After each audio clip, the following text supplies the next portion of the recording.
بسم اللہ الرحمن الرحیم الحمد للہ رب العالمین والصلاة والسلام علی سید الانبیاء والمرسلین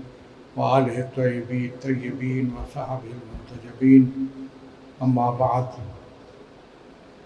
فاشرف الموت قتل الشہادہ۔ عزیزان گرامی، میں منتظمین کو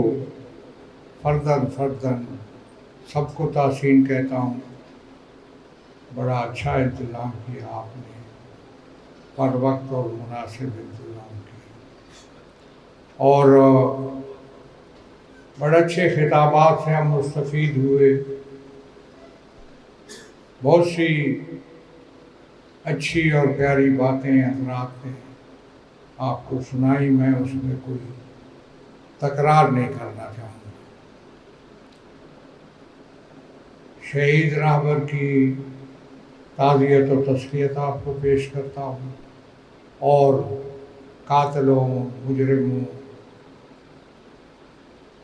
امریکہ و اسرائیل دونوں کی پرزور مذمت کرتا ہوں، اور یہ مذمت انشاءاللہ جاری رہے گی۔ شہید راہبر کی زندگی کے بہت سے پہلو، کثیر الجہاد شخصیت تھے، اور ہر ایک پہلو پر، ان کی ہر ایک خصوصیت پر، ان کے ہر ایک امتیاز پر مفصل گفتگو ہو سکتی ہے۔ ٹائم کے دامن میں جتنی گنجائش ہے اتنی میں چند کلمات، خطاب تو مشکل ہے، چند کلمات عرض کروں گا۔ اسی طرح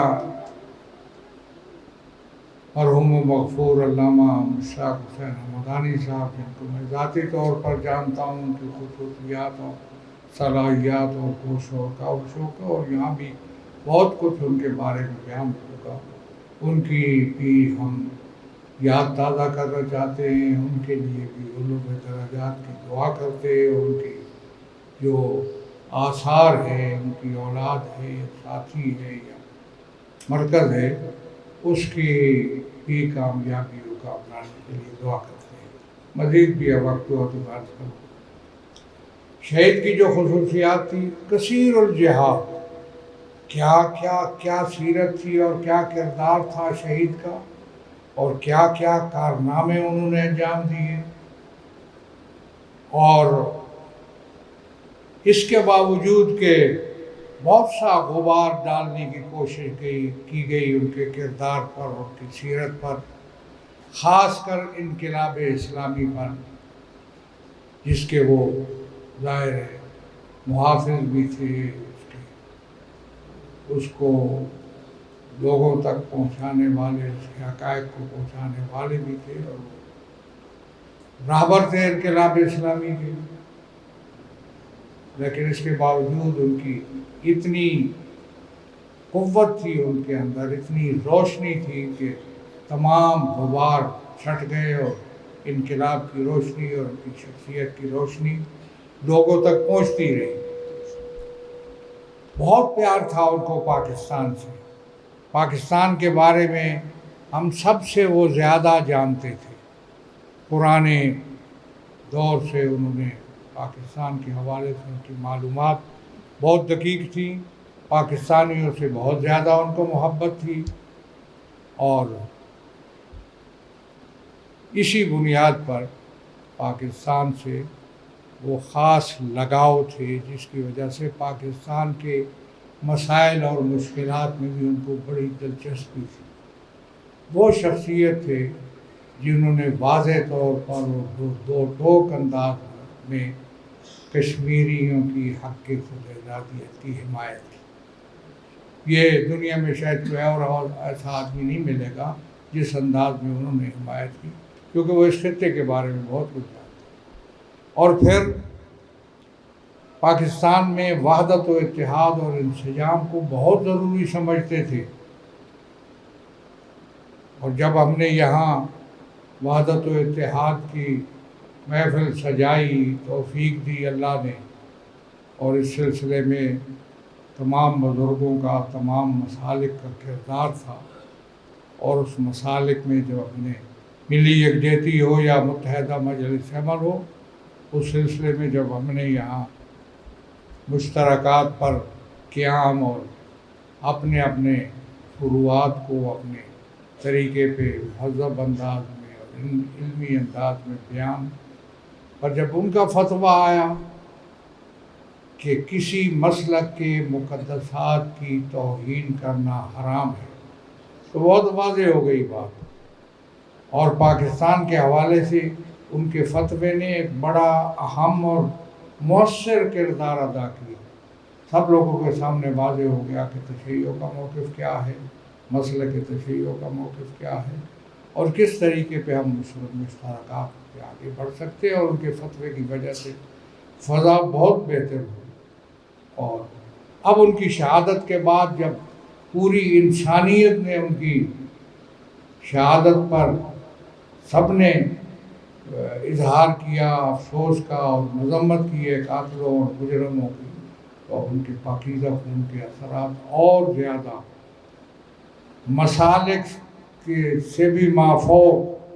امت مسلمہ سے بھی بالاتر ہو کر انسانیت کی حد تک ان کے اثرات پہنچے، ان کے پاکیزہ خون، اور اس کو برقرار رکھنے کی ضرورت ہے، اس پہ کام کرنے کی ضرورت ہے۔ ہمارے حالات کے ابھی بہت سی اور باتیں ہیں، جب کسی وقت محفل وقت ہوا تو میں عرض کروں گا، ابھی تو اذانیں بھی ہونے والی ہیں۔ ان کے جو پہلو ہیں ان پہ بڑی توجہ کی، مطالعے کی، اسٹڈی کی ضرورت ہے، اور جو نئے حالات ہمیں درپیش ہیں اس وقت، ان کی شہادت کے بعد پاکستان میں ہمارا رول کیا ہونا چاہیے، ان کی سیرت و کردار سے استفادہ کر کے ہمیں کیا طرز عمل اپنانا چاہیے۔ پاکستان ہمارا ملک ہے، اس کی سلامتی کو، یہاں وحدت و اتحاد کو، لوگوں عوام کے درمیان تمام مسالک حتیٰ کہ تمام مذاہب جو اقلیتی بھی ہیں ان کو بھی سامنے رکھ کر ہمیں اپنا ایک رول ادا کرنا ہے۔ پاکستان کے جو اساسیں ہیں، بنیادیں ہیں، جن کی بنیاد پر پاکستان بنا ہے، ان کو بھی مد نظر رکھنا ہے، اور اس سلسلے میں ہم نے ایک بہتر اور اچھے نظام کے لیے ہم نے یہاں جدوجہد کرنی ہے، تو یہ اس کے لیے بڑے مطالعے اور بڑے توجہ کی ضرورت ہے، تو ہمیں اس کے لیے تیار ہے۔ حالات بدل چکے ہیں، ان کی شہادت کے بعد اس خطے کے حالات، پاکستان کے حالات تبدیل ہیں، ان کو بھی سمجھنے کی ضرورت ہے۔ صرف شہادت نہیں ہوئی ہے، بہت بڑا عمل انجام پایا، جس کے بہت بڑے نتائج سامنے آئیں گے آئندہ، اس پہ غور کرنے کی ضرورت ہے، اور اس کی روشنی میں اپنے آپ کو ہمیں تیار کرنا ہے۔ اس لیے میں سمجھتا ہوں کہ ان کی زندگی کا مطالعہ کریں، ان کے کردار کا مطالعہ کریں۔ بہت سی باتیں ایسی ضمن میں جو انہوں نے ابھی، جو کہ ایک دینی مدرسے کے پرنسپل کے حوالے سے بھی گفتگو ہے، تو دینی مدارس کے نصاب کو جس طریقے پہ انہوں نے جدید انداز میں ڈھالا، اصول کو اور اصل حیثیت کو برقرار رکھتے ہوئے اس کو اس انداز میں بنایا کہ وہ نصاب پڑھنے والے لوگ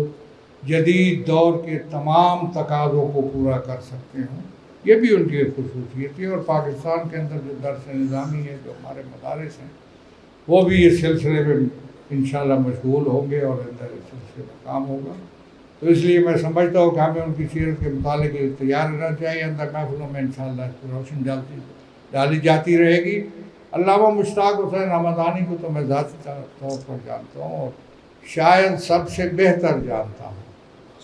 اس لیے ان کی صلاحیتیں، ان کی قابلیت، ان کی فراست، جتنی بھی اچھی خصوصیات ہو سکتی تھیں ان کے اندر موجود تھی۔ ان کی جد و جہد اور جس طریقے پہ ان کی فہم و فراست جتنی تھی، بہت کم لوگوں میں نے دیکھی، ممتاز تھے اس کام میں۔ انہوں نے جو ادارہ بنایا بڑے اچھے انداز میں چل رہا ہے۔ ہم سمجھتے ہیں کہ ان کے ساتھ ان کی یاد منانے کا تقاضا یہ ہے کہ ان کے ادارے کو مضبوط بنائیں، ان کے جو ہے اولاد ہے اور ان کے ساتھی ہیں ان کے ساتھ بہتر سے بہتر تعاون ہونا چاہیے. اس ادارے کی پیش رفت میں اور اس کی ترقی میں ہم سب کا دامِ درم سخن قدم حصہ اور کردار ہونا چاہیے. میں دعا کرتا ہوں کہ باراللہ ہم پہ اپنی رحمت اور برکت نازل فرما، ہمارے شہداء کو، ہمارے مرحوم علامہ کو باراللہ اعلیٰ علیین میں مقام عنایت فرما، ان کے کردار سے ہمیں سیکھنے کی توفیق عنایت فرما، شر شیطان شر دشمنان سے اپنے حفظ و امان میں رکھ، اتحاد و وحدت کی برکت سے مالا مال فرما، دشمنوں کے عزائم ناکام بنا، دلوں میں جو حاجات ہے تو علیم بذات حضور پوری فرما. ہم سب کی توفیقات خیر ہے.